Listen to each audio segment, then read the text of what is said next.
अऊज़ु बिल्लाहि मिनश्शैतानिर्रजीम। जी अस्सलाम वालेकुम students, welcome to this YouTube channel accounting की दुनिया। स्टूडेंट्स, आज सिर्फ आपसे एक इन्फॉर्मेशन शेयर करनी थी। वो स्टूडेंट्स जो कि बार बार एक चीज़ को पूछ रहे थे कि हमारे एग्ज़ाम्स कब होंगे, तो उनके लिए इन्फॉर्मेशन देनी थी कि उनके जो एग्ज़ाम है वो यूनिवर्सिटी ने एक नोटिफिकेशन जारी किया है जिसमें ये बताया गया कि आपके एग्ज़ाम जो हैं वो अक्टूबर के सेकेंड वीक में लिए जाएंगे।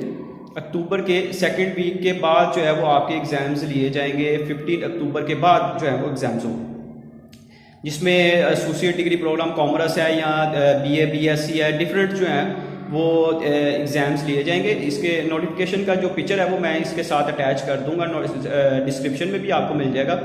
तो वो स्टूडेंट जिन्होंने अभी तक कुछ तैयारी नहीं की या उनको कंफर्मेशन नहीं थी कब पेपर होने हैं, तो उनके लिए अब एक मौका है कि अभी आपको 3 से 4 माह जो है वो 3.5 माह आपको मिल जाएंगे और इस टाइम में बहुत इजीली जो है वो आप तैयारी कर सकते हैं। तो वो स्टूडेंट्स जो कि अभी तक जिन्होंने तैयारी नहीं की वो हमारे चैनल के थ्रू वहाँ पर आपको वीडियोस मिल जाएंगी। उन वीडियोस को फॉलो करते हुए आप अच्छे तरीके से अपने पेपर्स की तैयारी कर सकते हैं। तो इंशाल्लाह अब नेक्स्ट लेक्चर जब होगा उसमें आपसे मुलाकात होगी। नेक्स्ट लेक्चर तक के लिए अल्लाह हाफिज़।